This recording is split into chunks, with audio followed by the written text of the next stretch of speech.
Today, we're diving into a really fascinating topic: magic.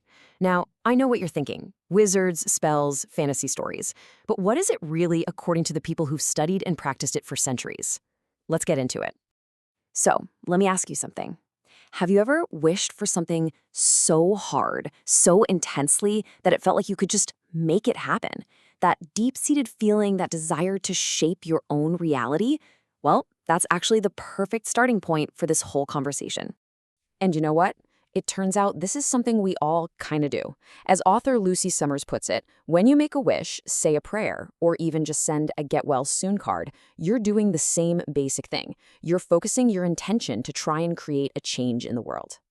Okay, so if it's something we're all doing in small ways, what is it on a bigger scale? Let's try and nail down a solid definition. This is probably the most famous, most influential modern definition out there. It comes from Aleister Crowley. Notice he calls it a science and art, which means it takes both knowledge and skill. But the real key is at the end, in conformity with will, your focused intention. That's the active ingredient. And Crowley wasn't alone in thinking this. You see the same idea echoed by other writers. Harry E. Weddick, for instance, called it the imposition of the human will on the phenomena of nature. It's not about taking what's inside your head, your intention, and applying it to the outside world to get a result. So the common thread here, the word that just keeps popping up, is willpower. It's the engine that drives the whole thing. And that's why some sources describe magic less as some mysterious, spooky art and more like a technological system of your own consciousness, a craft you can actually learn and get better at with focus. All right, so if willpower is the engine, how does the car actually move? Let's get into the mechanics of how practitioners believe this all works. At the heart of most of these systems is this belief in an invisible, universal energy that connects absolutely everything. And this quote here is the perfect metaphor for it. Your thoughts, your actions, your focused will, they're like pebbles tossed into a pond, sending ripples out that affect the entire body of water. To make sense of this, some authors break it down into 4 key laws or principles.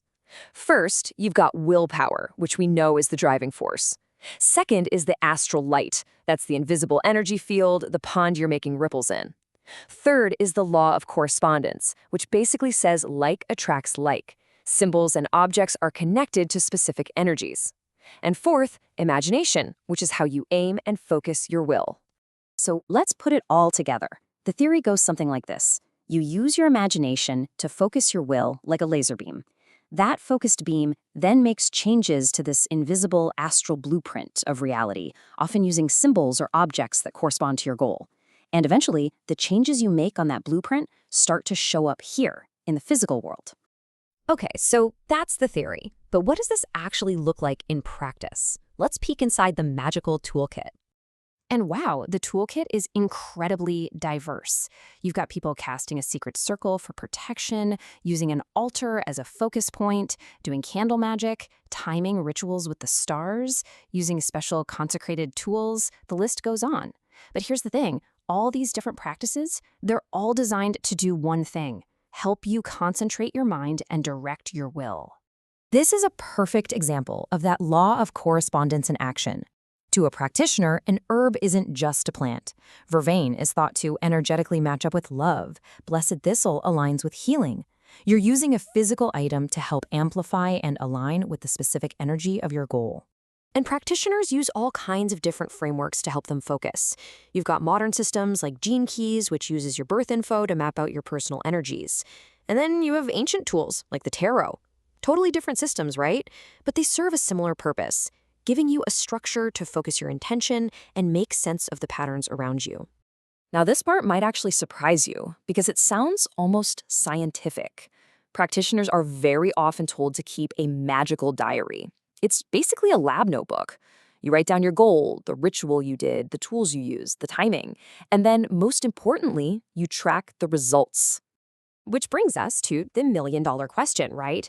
Does it actually work? And if you were to try it, what should you realistically expect to happen? All right, let's be super clear on this because the sources really are. Ray T. Malbrough puts it bluntly. The idea that all your problems will just disappear and you'll get everything you want instantly, that's pure Hollywood fantasy. Real life is still real life. This chart breaks it down perfectly. You should think of magic as a way to bolster your real-world efforts, not replace them. So yeah, you might do a ritual to find a new job, but you still got to send out those resumes. The idea is that magic tends to follow the path of least resistance. It helps nudge probabilities in your favor. It doesn't just bend reality to whatever you want. And what about when a spell just fails?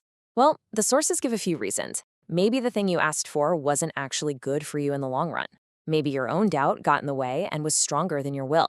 Or, as some believe, maybe the universe just knows better. The point is, failure isn't seen as the end, it's seen as feedback. There's also a huge ethical piece to this puzzle. For many, the number one rule is an it harm none, do what you will.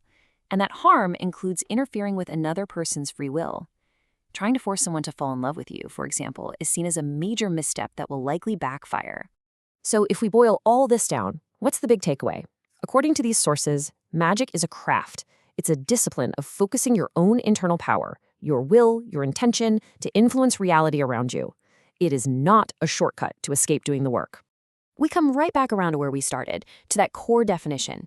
It's all about causing change that is in alignment with your conscious, focused will. And that leaves us with one final and I think pretty powerful question. Because if you accept that definition, whether you call it magic or prayer or just setting an intention, it means the power to direct your will is something you already have. So the question isn't if you can create change, it's what change will you choose to create.